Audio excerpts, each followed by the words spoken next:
Okay, yeah.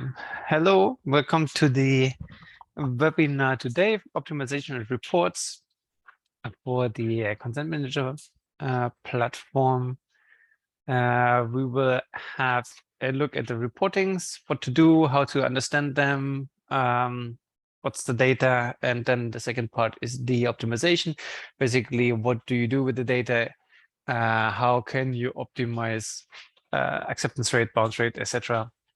The webinar will take approximately 30 minutes, something like this. If you have questions, there is a Q&A section in the Zoom app. So if you have any questions, feel free to put them in the chat box there. Otherwise, we're recording the presentation here.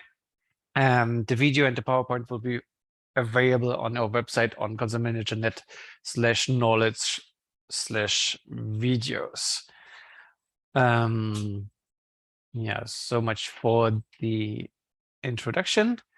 Let's go into this topic. Reports, how to read the reports and what to do and where to find. Basically, what kind of reports do we have is there's an overview on the dashboard. So when you log in, there is some first 3-4 charts that you can see.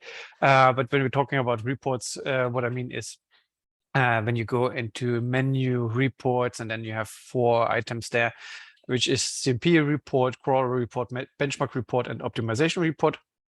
The CMP report basically tells you what your visitors are doing, how many visitors you have, how many page views they are doing, how they interact with the consent layer, so accept, reject, etc. Then there's the crawler report. That's kind of a high-level overview on what the crawler is doing, how many crawls it's doing, and how many cookies it finds, etc. Then there's the benchmark report. It's a comparison of your data versus other websites from the same industry, basically giving you some information on how good or how bad your website performs compared to other websites. And then there's the optimization report. That's the report that tells you how the A/B testing and the optimization works, and how much or which information was gathered so far. Today in this webinar, we will focus on the CMP report and the optimization report. So that's the 2 topics today. In the CMP report, basically you go to menu, you click on CMP report. What you find is a settings page where you can filter and group your report. In the filter section, basically you have all the dimensions like CMP, the design, the country, the operating system, browser, device, and domain. You just basically filter what you want to see. The filter allows you to get a more specific report. Same with the date or time period. And then the grouping basically allows you to change the view or the perspective on how the data is presented, so that you can see the report, let's say by date or by browser or by browser end date. So you can also combine them in order to get the report in the perspective or in the view that you want to see.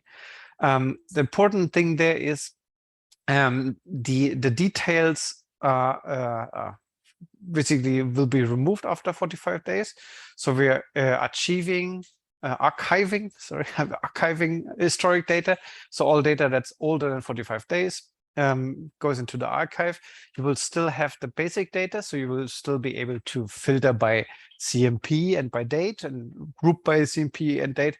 But all the details like the domain or the operating system, browser, etc., these details are removed and basically replaced with unknown. So if you take a report that's longer or that's older than 45 days, then you will see unknown instead of the design version, for example. So that's how you set it up. Then you click on run or go, or the button that's there, and then you get a report.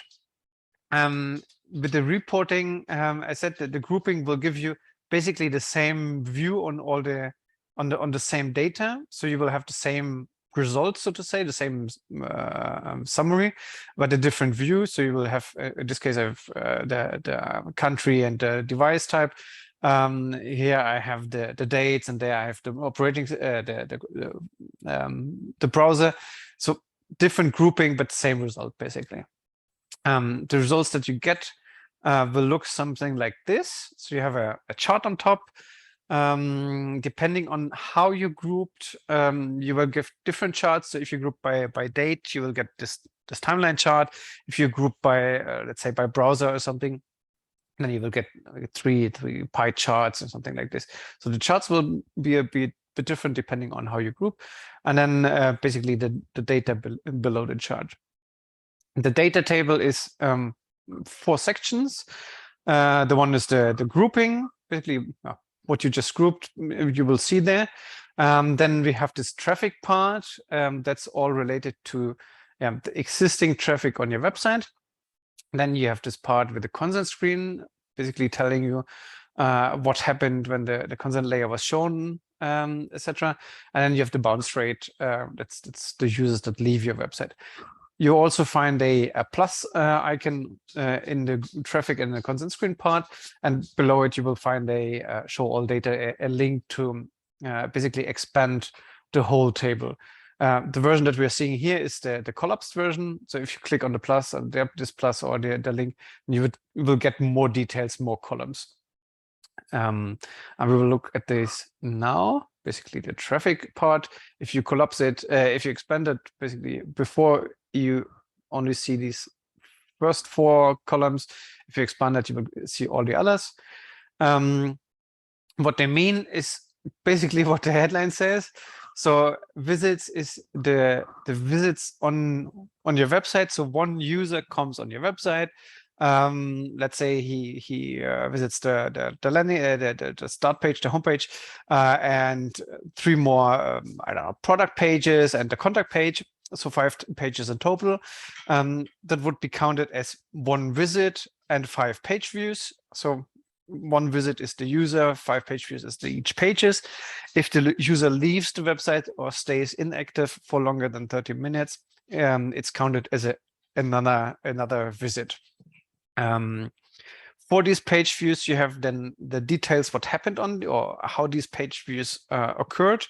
So the choice existed means before the user came to this page, there was an existing choice.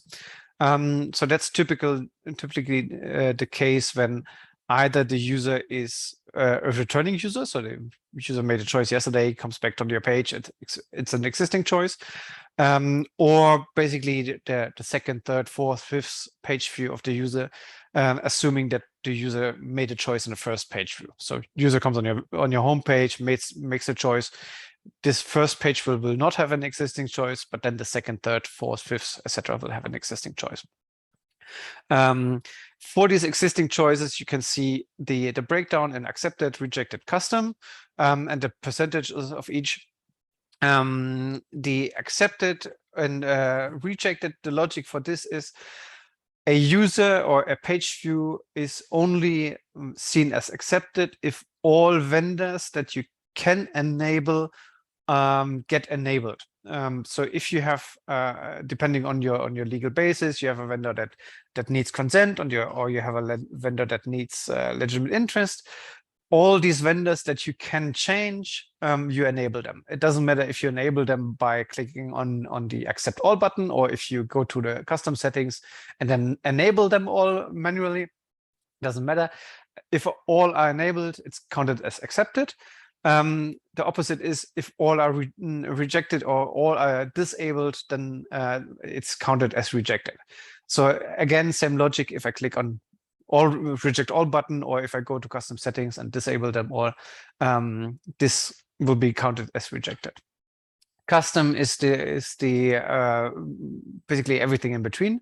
So if I have at least one vendor that's enabled and one vendor that's disabled, then it's seen as custom.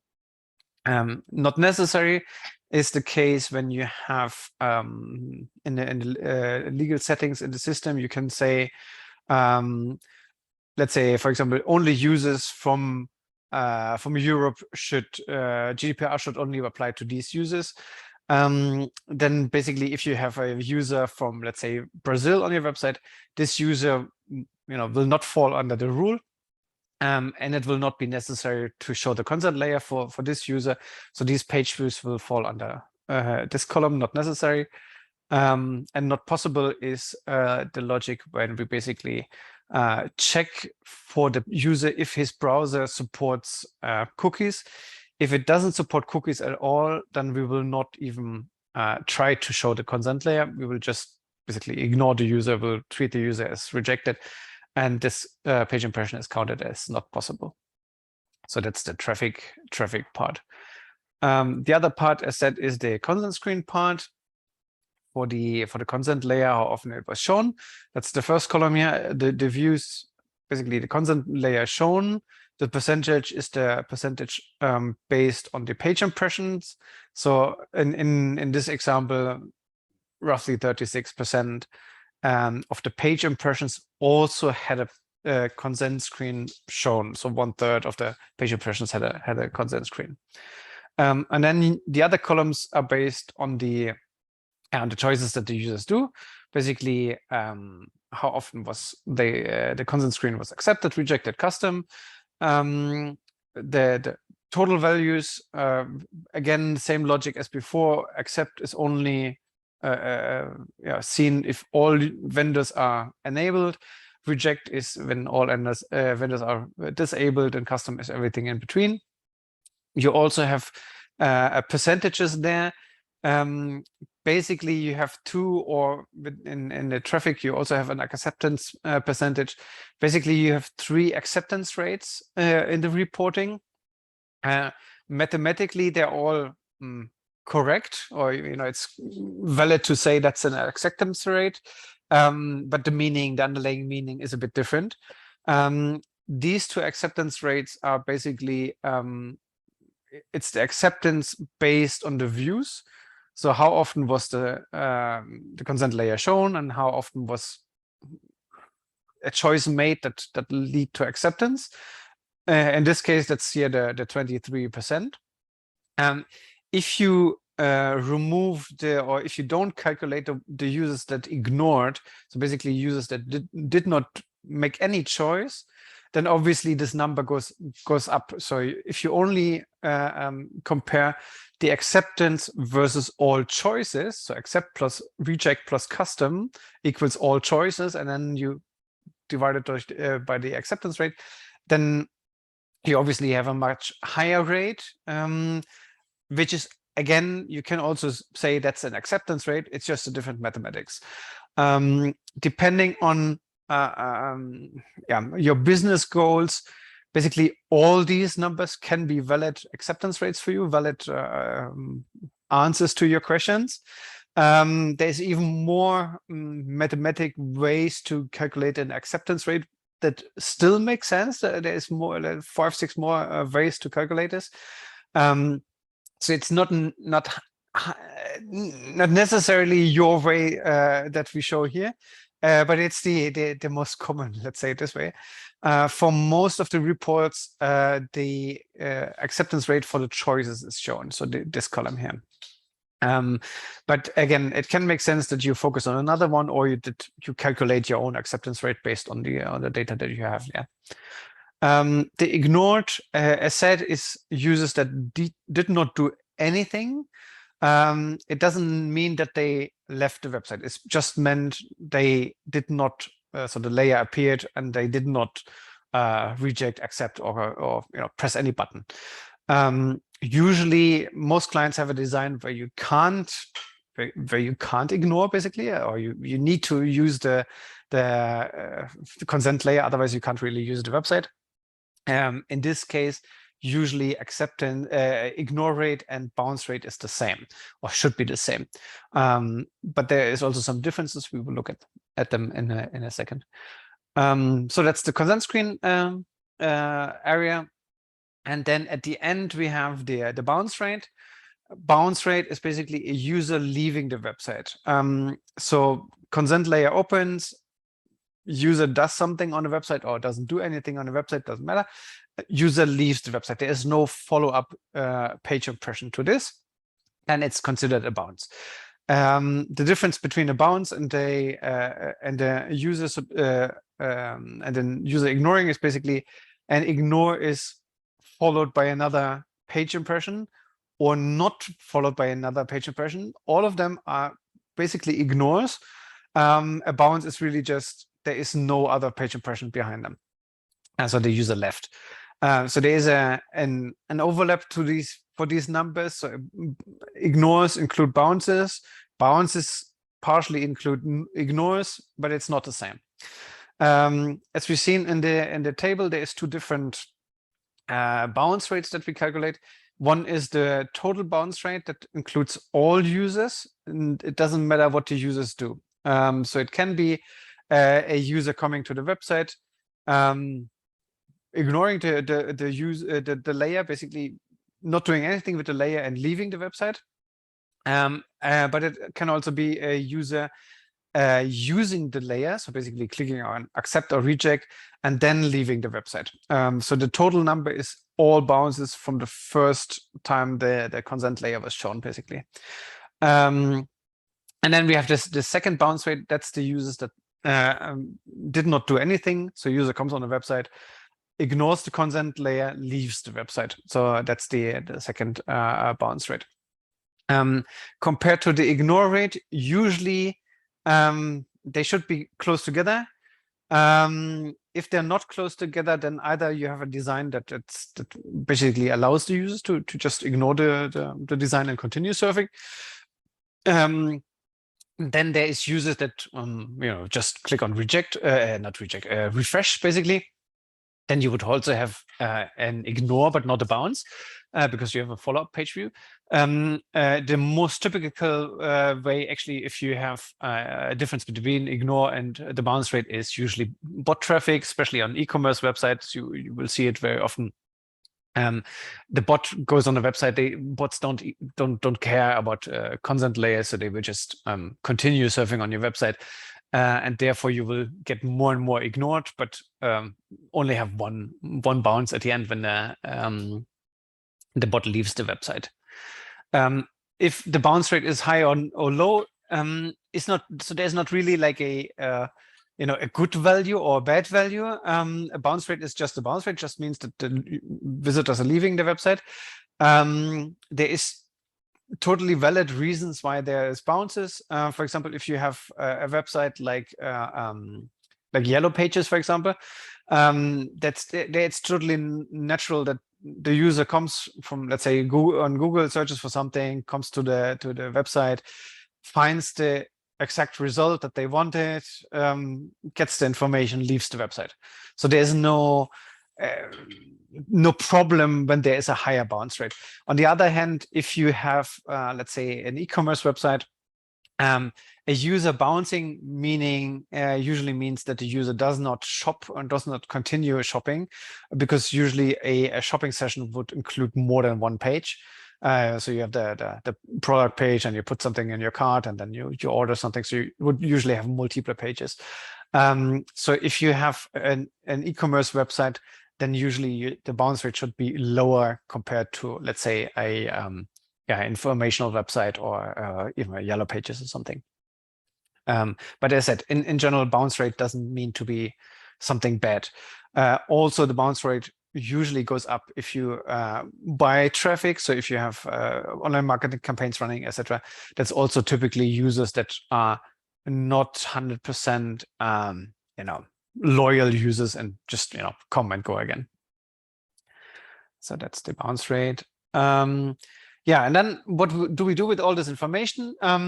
The goal is optimization, meaning finding ways that users click more on accept or leave the website less often.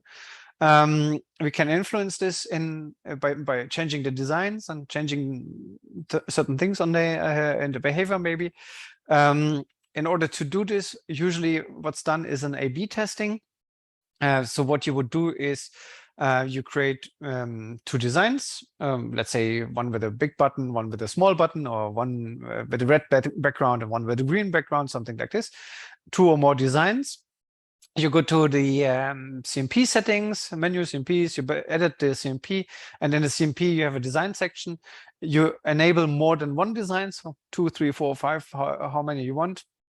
As soon as you have more than one design enabled, the system will automatically do an A/B testing, meaning this design will rotate. So one user will see the one design, the other user will see the next design, and so on. The system will report the data. So in your reporting, you can then go and group by design and compare the different results, for example. But what you can also do is you can enable the optimization. So there's an enable optimization button, and then when you enable this, you can choose the goal for the optimization.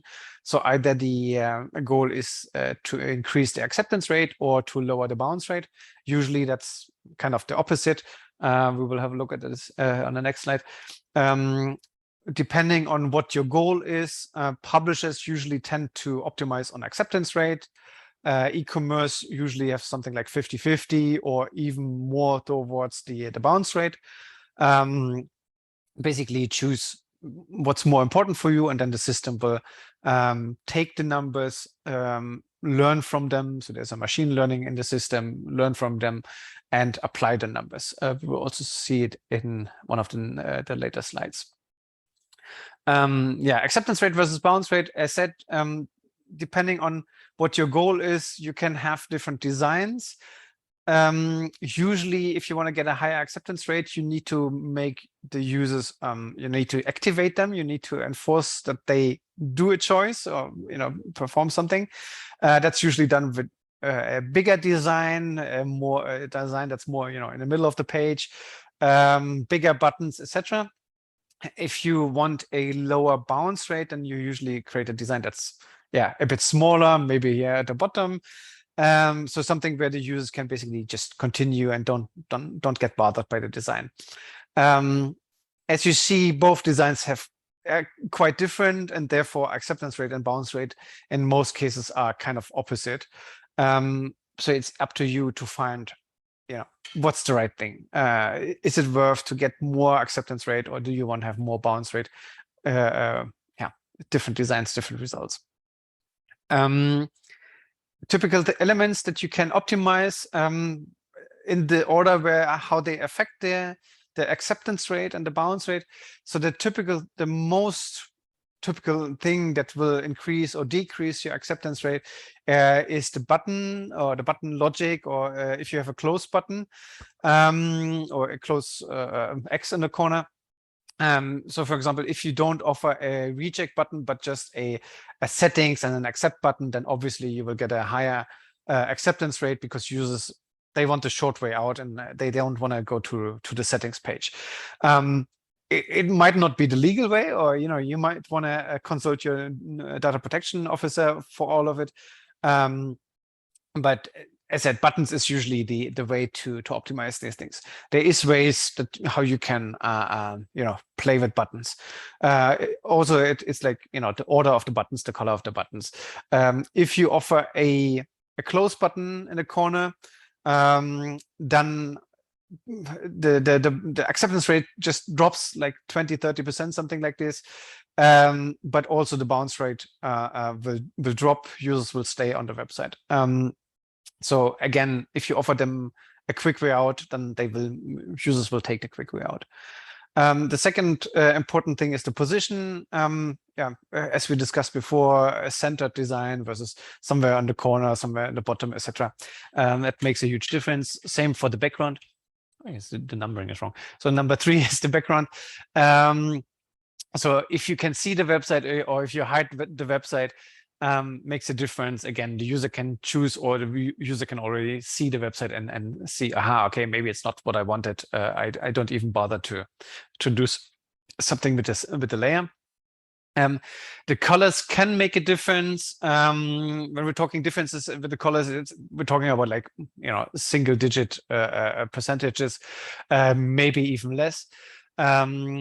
In some cases, the colors can make a huge impact. We also recommend to test some designs that use inverted colors. So I use a dark background instead of a bright background, for example. That can be an option. And then at the end, yeah, headlines, text, all the text material that you have in the consent layer. It can make a difference, but usually it doesn't. So if it makes a difference, then it's really just about like 0.5% or something like this. So most impact are these position on button logic things. When you start your A/B testing, the recommendation is do some variations that are as different as possible. So don't change just let's say the headline a bit and that's it. Change the complete layer, make it as different as possible. If you're playing with colors, really make different colors. If you're playing with position, okay, the positions are anyway very much different, but yeah, try different designs. Usually depending on your traffic, you would have like 3, 4, maybe 5 design versions. If you have lots of traffic, then you can also have 10 design versions, etc. But you always need to keep in mind, the more versions you have, the more data you need in order to get a valid result, and the longer it takes to get these results. If you have time, then then just create as much designs as you want. But if you don't have time, or if you want to have quicker results, then yeah, 3, 4 design versions are fine. Also, what you usually do is you run multiple tests. So you would first have very different designs, and then when you're satisfied with the results, you would take the winner design, basically remove or stop all the other designs, and create variations of this winner design and work from there. If you don't if you don't want to optimize anymore, so you will end up at a point where the differences are just bring you like 1%, 2% or something. At one point you will just say, okay, let's leave it with automatic optimization, because the differences are just too low. Yeah, that's design elements. Once it's running, you can observe the results either via the normal CMP report. You go in there, group by design. Basically, you will get the same, all the same data, or you can look at the optimization result. Again, it's basically the same data that you find there. It's just different how to present it. The optimization report focuses on the acceptance mainly. You will get a list of the designs, the best designs, so to say, the acceptance rate. You will get the significance or the probability of each design. So how confident the system is that this design is really good enough or better than the others. So when the system, or when you begin your A/B test, and you have very low numbers, let's say you have only 10 impressions and 5 accepts, so that's 50% acceptance rate, but the number is very, very low. So you will have a statistical error in there, meaning just out of luck, if one person more accepts or rejects, the numbers will look very, very different. So one more is 60% acceptance rate, one less would be 40% acceptance rate. So then basically the result is not confident enough. It's not, the probability is not high enough that it's really the end number. So at the beginning you will have a very big red bar next to the line, and very big green bar next to the line. And the more data you collect, the smaller these bars will get. You will also see them in these plus minus numbers there. At the end you will just have like a very tiny bar there. The more data you collect, the more confidence the system gets in knowing that this design is the best design. So you will also see the chances, or how likely is it that this design can beat the best design. So in this case here, for example, the first design and the second design, the acceptance rate is quite close to each other. So 69%, 49%. Sorry, 96%, 94%. But the system already has enough data to be very, very confident that basically this number will not change, even if you wait another week or two, the number will not change, and so will not the other, and basically meaning that this design is the best design.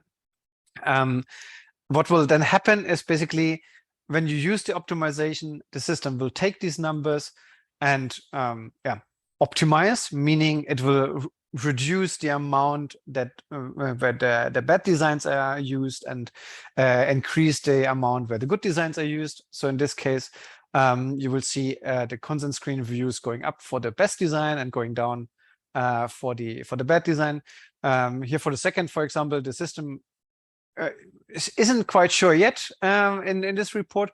Also, you need to have in mind this view here is just the bird's eye view, so it's the summary, so to say. So it can be that there is, for example, let's say mobile users, you don't have enough data yet for mobile users, and therefore the system is not confident enough there yet, or it's whatever, certain browser, certain country, or browser versus country version, etc.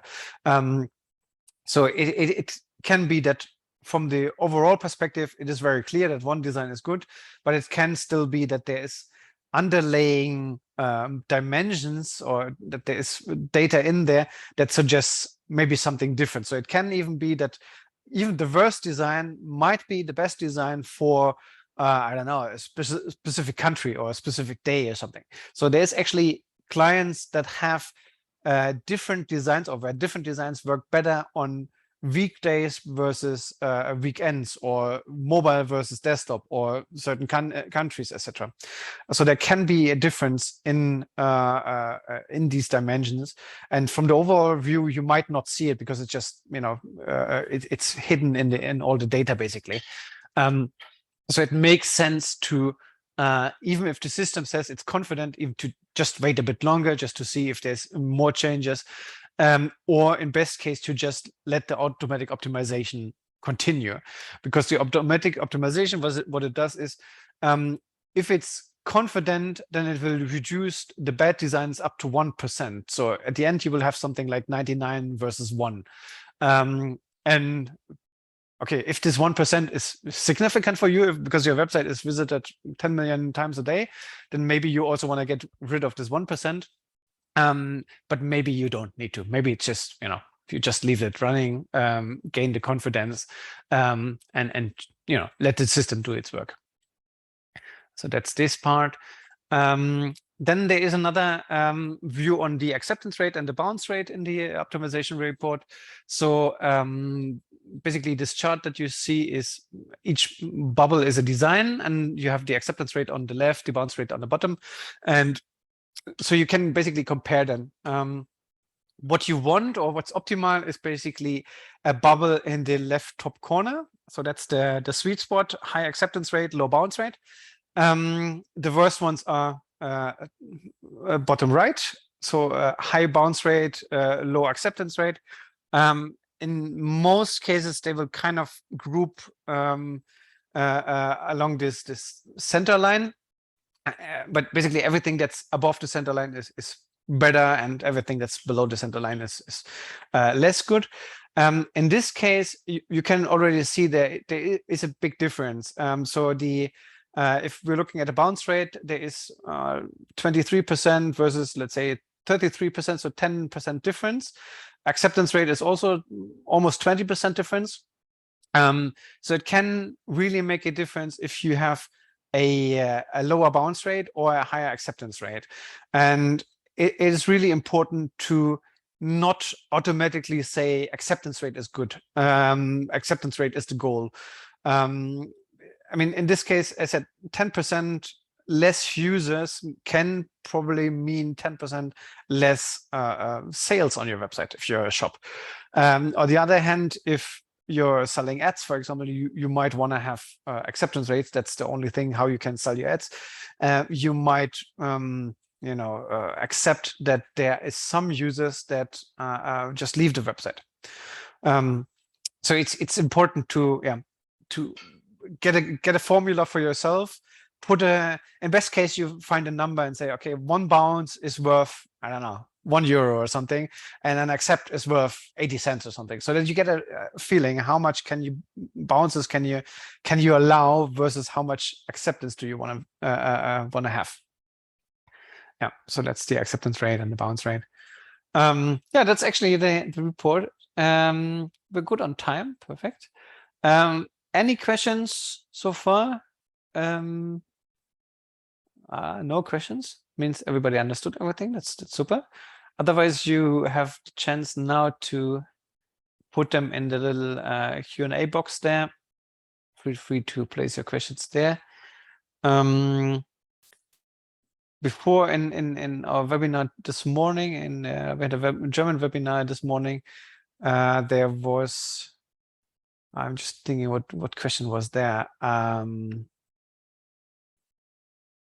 Actually, I don't remember. Sorry, too long. Doesn't matter. If you have any questions, otherwise feel free to always send us the questions via email, support@consentmanager.net. As said, we recorded this webinar, we put it on our website. We will also put the slides, the presentation, the PDF on the website so that you can look at it. Otherwise, since there are no questions coming in, I thank you for your attendance and wish you a very nice weekend. Yeah. See you soon. Bye-bye.